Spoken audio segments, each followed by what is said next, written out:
माँ दुर्गा जी की तीसरी शक्ति का नाम चंद्रघंटा है। नवरात्रि उपासना में तीसरे दिन इन्हीं के विग्रह का पूजन आराधना किया जाता है। इनका यह स्वरूप परम शक्तिदायक है और कल्याणकारी है। इनका यह स्वरूप परम शक्तिदायक और कल्याणकारी है। इनके मस्तक में घंटे के आकार का अर्धचंद्र और इसी कारण से इन्हें चंद्रघंटा देवी कहा जाता है। इनके शरीर का रंग स्वर्ण के समान चमकीला है।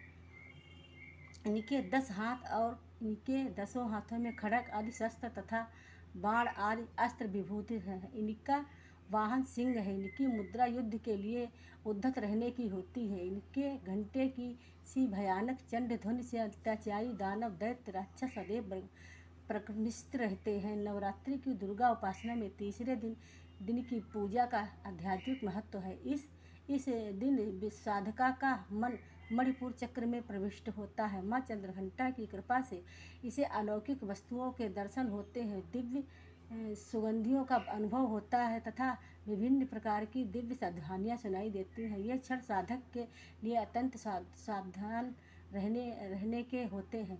माँ चंद्रघंटा की कृपा से साधक के समस्त पाप और बाधाएं विनष्ट हो जाती हैं। इनकी आराधना सत्य फलदायी है। इनके मुद्रा सदैव युद्ध के लिए अभिमुक्त रहने की होती है, अतः भक्तों के कष्ट का निवारण ये अत्यंत शीघ्र कर देती हैं। इनका वाहन सिंह है, अतः इनका उपावक सिंह की तरह पराक्रमी और निर्भय हो जाता है।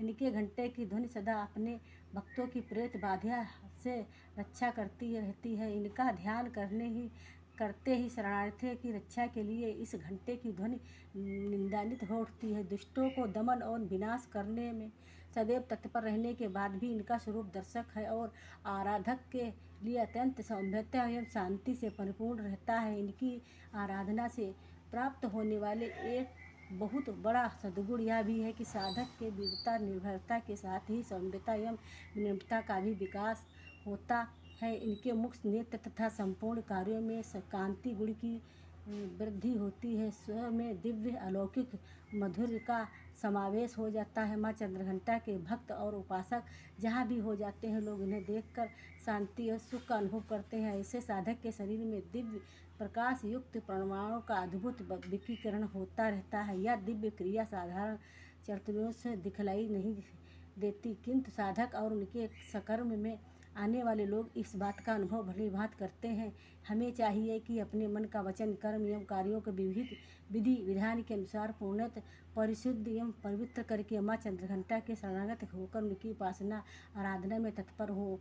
उनकी उपासना से कुछ समय सांसारिक कष्टों से विमुख होकर सहज ही परम पद के अधिकारी बन जाते हैं। इससे हमें निरंतर इनके पवित्र विग्रह को ध्यान में रखते हुए साधना की और अग्रसर होने का प्रबल प्रयत्न करना चाहिए। इनका ध्यान हमारे इंद्रलोक और परलोक दोनों के लिए परम कल्याणकारी है और शक्ति गीत का संदेश देने वाला है। जय हो चंद्रघंटा की जय हो, मैया चंद्रघंटा की जय।